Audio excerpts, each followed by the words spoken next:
Lukács Zoltán, országgyűlési és önkormányzati képviselő. Jó estét kívánok! Jó estét kívánok! Mit szól a bronzéremhez? Hát boldog vagyok. 26 év kellett ahhoz, hogy újra a Tatabánya férfi kézilabda csapata a dobogóra állhasson.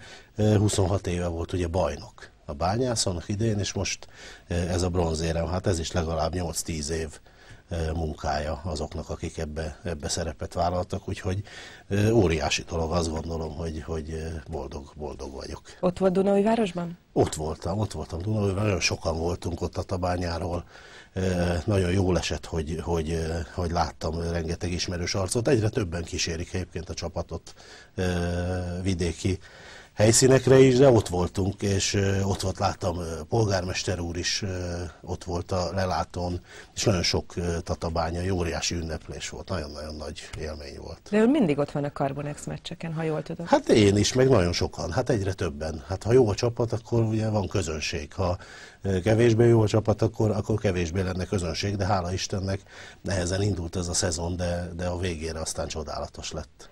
Amennyire én tudom, bár sporttal nem igazán foglalkozom, de hogyan nagyon sokat tett a Carbonexért, a kézilabdásokért, viszont ezzel soha nem szokott kérkedni, nem szokott a nyilvánosság elé állni. Én megpróbálom ezt szétválasztani, és tényleg azt mondom, hogy nyilván engem a város delegált oda, ugye a városnak tulajdonrésze van a kézilabda Kft-be, és mint városi képviselő vagyok a felügyelőbizottság elnöke. Amellett, hogy baráti szálak is fűznek azokhoz az emberekhez, akik hát azért a érdemi munkát végzik. És azért nem szoktam én se kérkedni, de még inkább elkerülöm ezt a témát, mert nagyon-nagyon nem szeretném, hogyha a politika rányomná erre a dologra a bélyegét. Tudjuk, hogy milyen megosztottságot tud egy politikai vagy egy politikus ügyekben tenni, és én ezért próbálok inkább a háttérben maradni ebbe az ügybe. Nehogy rosszat tegyen esetleg a csapatnak. Nehogy rajtam keresztül valaki rosszat tegyen a csapatnak. Hát sokkal többet érez annál, mint hogy most ezen keresztül politizáljunk, és én nem is szeretnék. Nyilván mindenkinek helye van ott, és itt mondanám azt is, hogy noha itt van ez a harmadik hely, és csodálatosan csillog a bronz, azért a csapat nincsen könnyű helyzetben.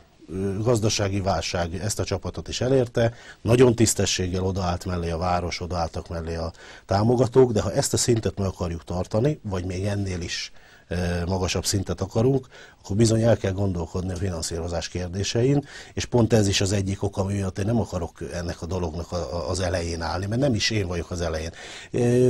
Én nem azért vagyok ott, én máskor is ott voltam kézilabdában, én imádom ezt a sportot, és mondom, a barátaim azok, akik ott dolgoznak, de csak nagy, széles társadalmi összefogással és széles politikai összefogással lehet ezen a szinten túllépni. Ahogy a nagy csapatokat is látjuk, nincsen politikai vetülete semminek, ott ugyanúgy ott áll mindenki, és ha ott tud állni mindenki, akkor lehet ez az érem még fényesebb is. Egyébként mit jelent önnek a sport? Láthatóan, aki rám néz, elsőre nem a sport jut eszébe, vagy mondjuk egy olyan sportág, ami nem annyira mondjuk a futáshoz kapcsolódik. Én sokat sportoltam fiatalkoromban, de ha azt kérdezzük, hogy egy város számára mit jelent a sport, akkor azt mondom, hogy kohéziós erőt jelent a sport, összetartozás élményt jelent a sport, és az élsport pedig egy olyan városimást jelent, a város nevének egy olyan képviseletét, és olyan nagyon erőteljes reklámot, ami nélkül egy város nem nagyon tud lenni, vagy nem nagyon tud a köztudatba belemenni. A sport teljesítmények, a sport eredmények azok mindig pozitívak. Ha egy város neve felmerül nagyon erőteljes sportesemények, vagy olyan típusú sportsikerek kapcsán, az a városnak mindig jó.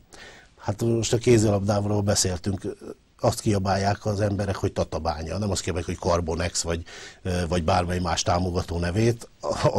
Akik skandálnak fönt a lelátón, azok azt kiabálják, hogy Tatabánya, és ezt több százezer, vagy esetleg több millió néző is láthatja a televíziókon keresztül, hogyha ilyen az esemény.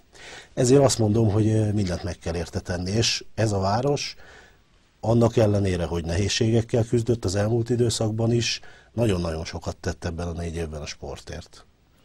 Ennek a beszélgetésnek az az apropója, hogy országgyűlési képviselő lett. Nagyon nehéz volt mindegyikükkel időpontot egyeztetni, hiszen elkezdődött a munka. Mit jelent önnek az, hogy második alkalommal mandátumot szerzett a parlamentben?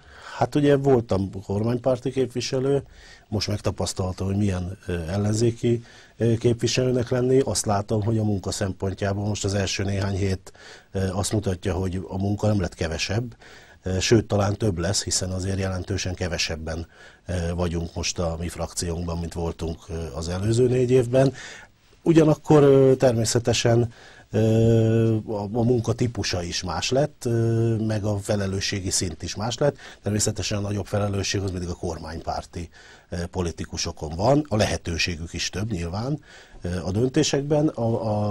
Az ellenzéki politikus felelőssége az mindig valami fajta kontroll, valami fajta olyan típusú hozzáállás, ami a kormánypártok vagy a kormánytól érkező kezdeményezéseknek inkább a kritikai szemléletét várja el.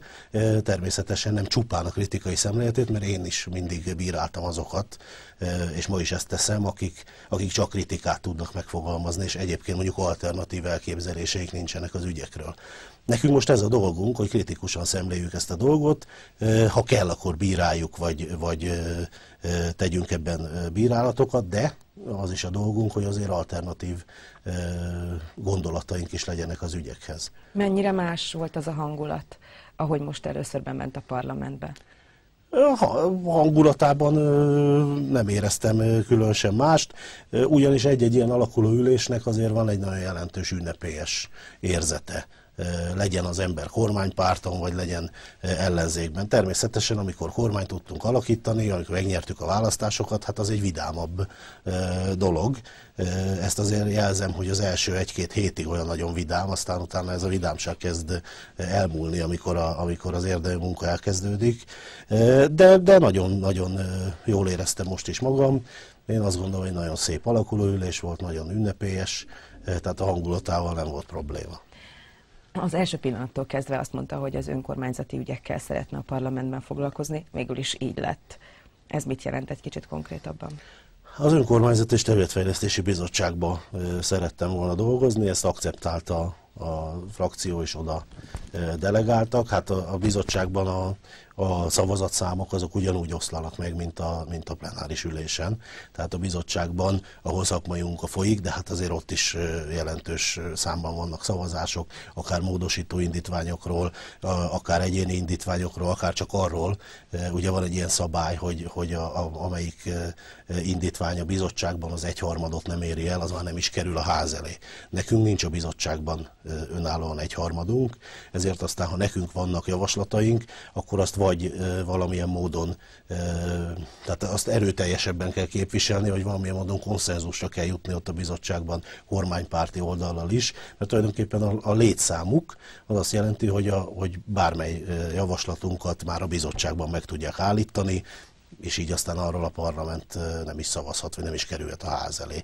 Hát én azt remélem, hogy tudunk azért olyan javaslatokat tenni, vagy leszünk olyan viszonyban a kormánypárti képviselőkkel, hogyha valóban az az indítvány jogos, vagy tényleg jót tenne, vagy jó irányba haladna, akkor talán megkapjuk legalább arra a támogatást, hogy legalább a parlament elé kerülhessen. Bízik abban, hogy lesz konszenzus? Most bízom benne, mert a legutóbbi ülésünkön éppen Pintér Sándor, most már miniszter urat hallgattuk meg. Ott volt egy javaslata egy szocialista képviselőtársamnak, aztán arra tett egy alternatív javaslatot egy fideszes képviselőtársunk, és egyébként meg tudtunk szavazás nélkül állapodni a dologban, tehát ebben az ügyben például elég gyorsan konszenzusra jutottunk. Tulajdonképpen technikai kérdésről volt szó, de hát ez talán azt vetíti előre, hogy azért legalább a bizottságban azért, ahol az akkora nyilvánosság nincsen, ott legalább lehet észérvekkel, meg normális együttműködéssel élni.